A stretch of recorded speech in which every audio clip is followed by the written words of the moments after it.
Imagine the tough times in life as different winters. There's the winter of heartbreak, the winter of losing a loved one, or the winter of personal tragedy. These winters are difficult to understand, but here's the key: we can make it through. We've all been through our share of winters.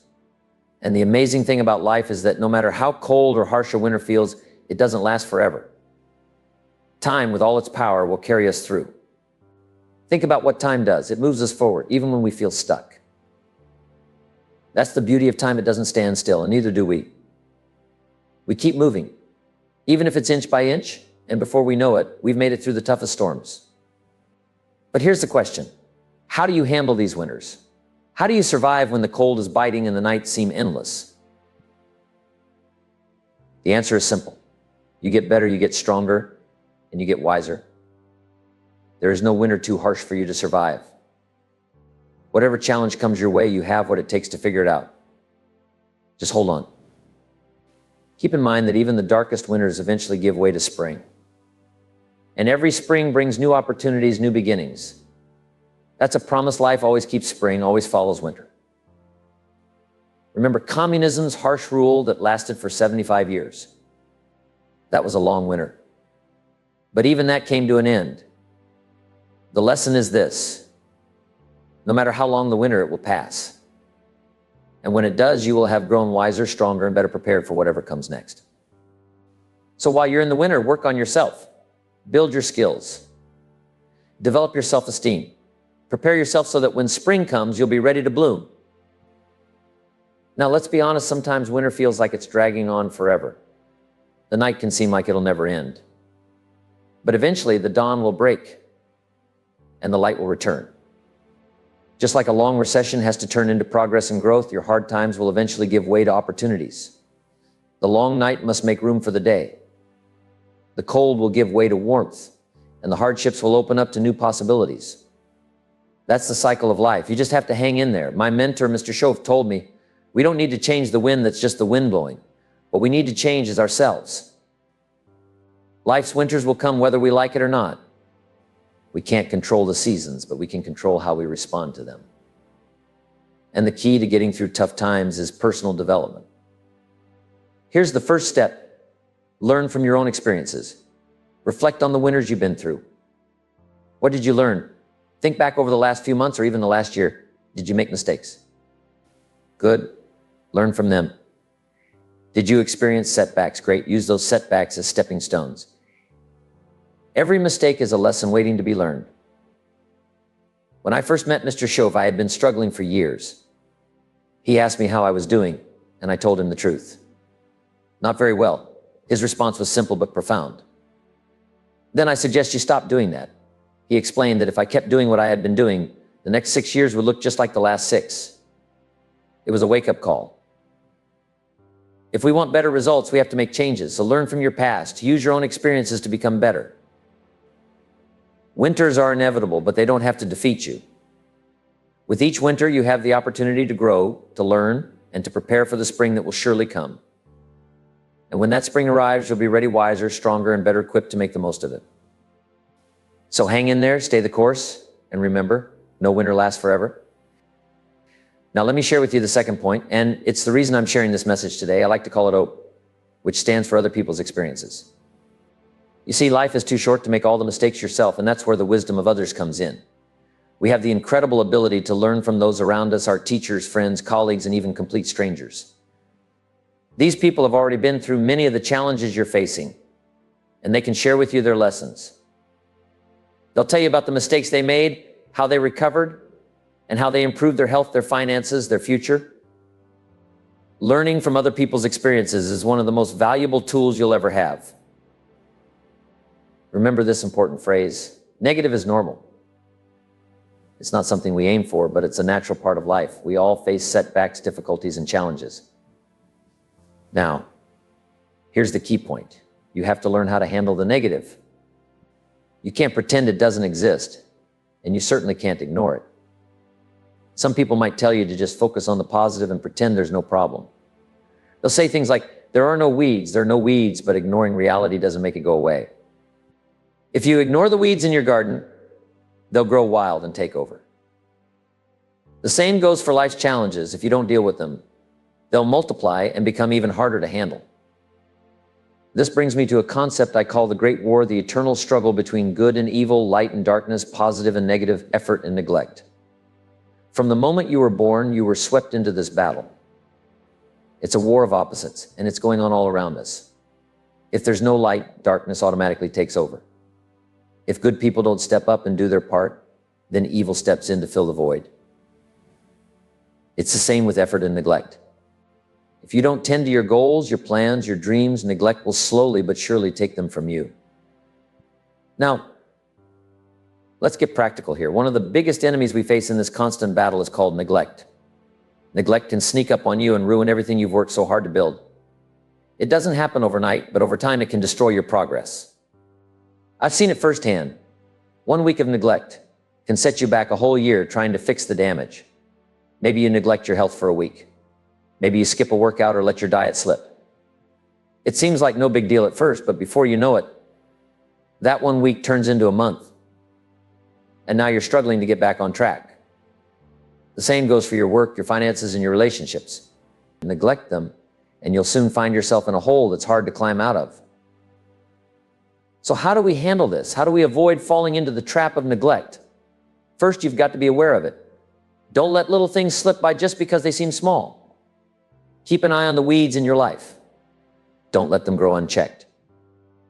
If you see an issue, address it early. Whether it's a financial problem, a relationship issue, or a health concern, the sooner you deal with it, the better. Remember, problems rarely get smaller on their own. They usually grow until they become overwhelming. So take action while you still have control. Another key to winning this battle is developing the habit of consistency. Success doesn't come from doing things once in a while. It comes from doing the right things consistently. You've got to show up every day, even when it's hard, even when you don't feel like it. That's how you build momentum. And that's how you keep neglect at bay. You've got to put in the work every day to tend to the garden of your life, pulling the weeds before they take over.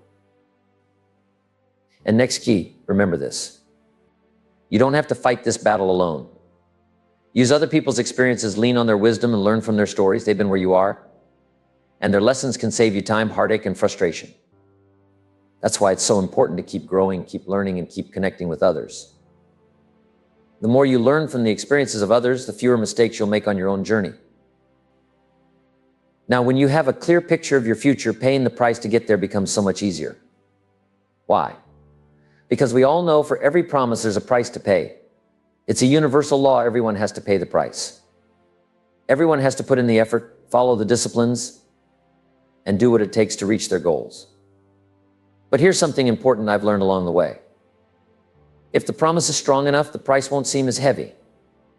If you're focused on where you're going, the work doesn't feel like a burden. The price might be taking a few extra courses, reading books, building better habits, or finding the key thing that will help you grow, change, and become the person you want to be. The first step is to design your promise, the vision of your future. You've got to get specific. What do you really want? Who do you want to become? Then, once that picture is clear, figure out the price you'll need to pay to achieve it. And here's the beautiful part. When the vision is strong and detailed, paying the price will feel natural, almost easy. It won't matter who you are, where you come from, or what your background is.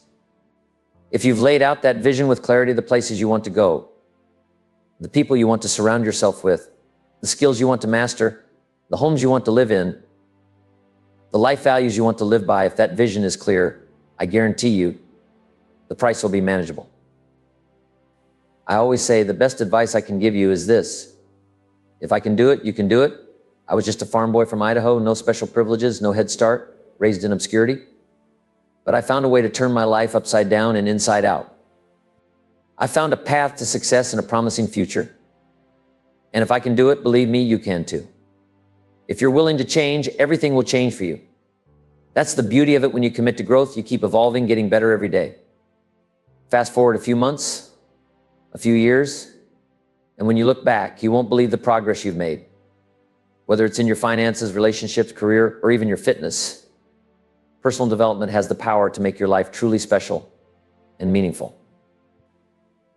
Now let's talk about one of the most powerful tools for personal growth, learning from others.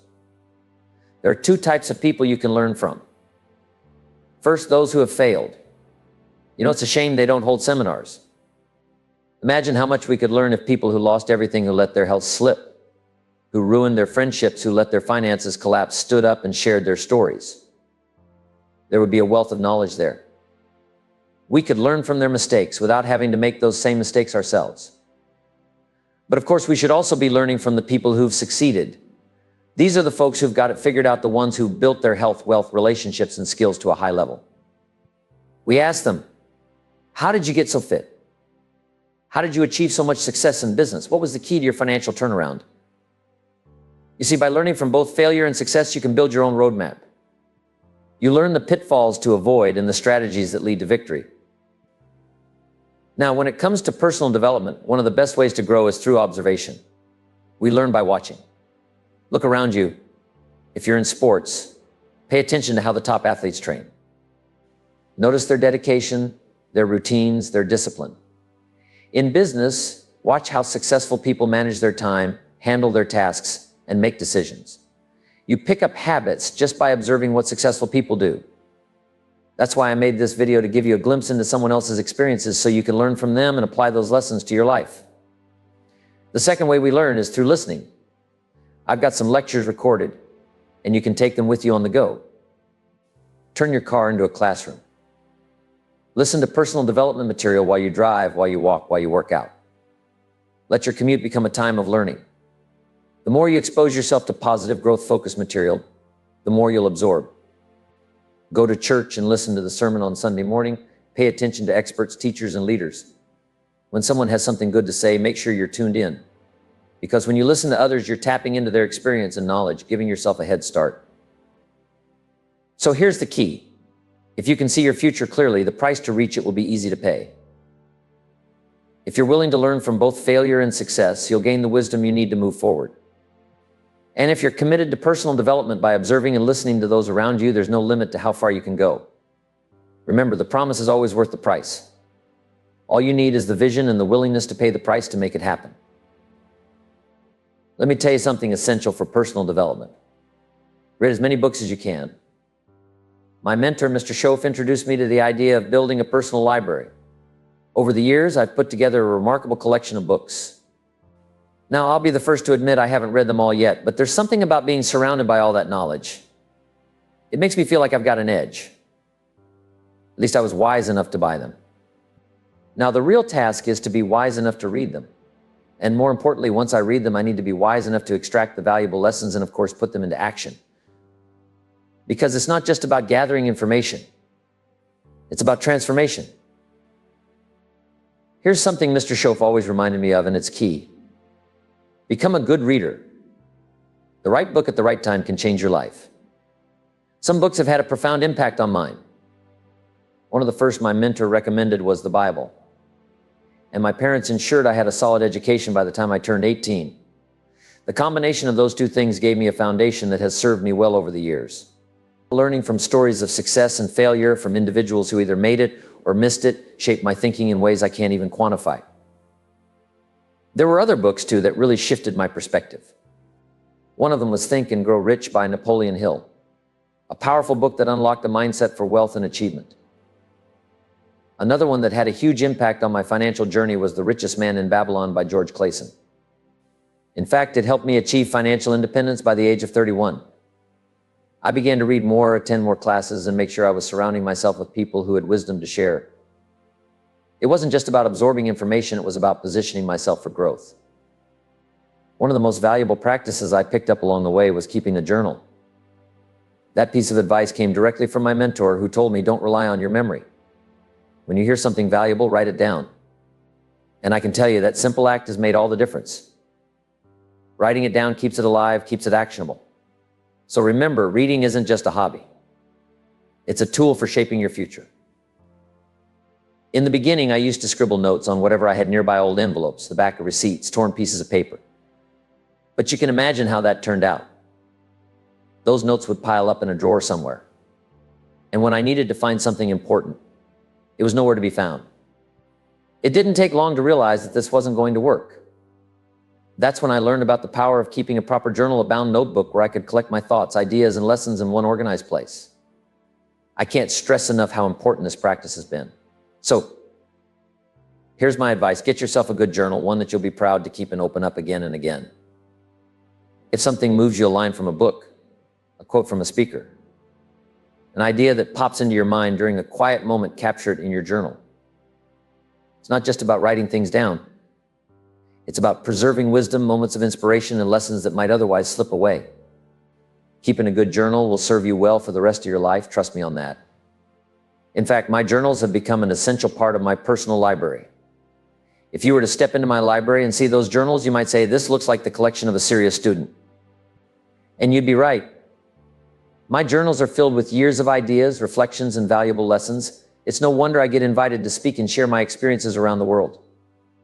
I want the same thing for you, the ability to capture value in a way that you can revisit, review, and let it continue to enrich your life over time.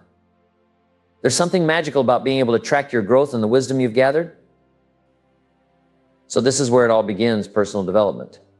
Work harder on yourself than you do on your job.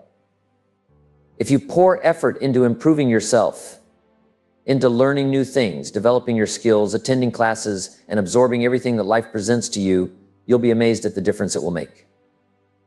Personal development isn't just about reading books or attending seminars. It's about the commitment to grow and to keep growing. In time, you'll be able to sift through all that you've learned and figure out what's most valuable for your life and career. But right now, the most important step is to get started, begin that journey of personal change and growth. The truth is, the more you invest in yourself, the more everything around you will begin to change. I'll say it again. If you change, everything around you will change. Your life will take on new meaning. You'll grow, and in a few months, maybe a year or two, you'll look back and be astonished at how far you've come. You'll see the progress in your finances, your relationships, your career, and even your health. Whether you're in business, sports, or any other field, personal growth is the fuel that powers all other achievements. Committing to personal development is the foundation for creating a unique, meaningful life. You have the power to make your life extraordinary. If you commit to the journey of growth, you'll never be the same again. And that's what makes the adventure worthwhile.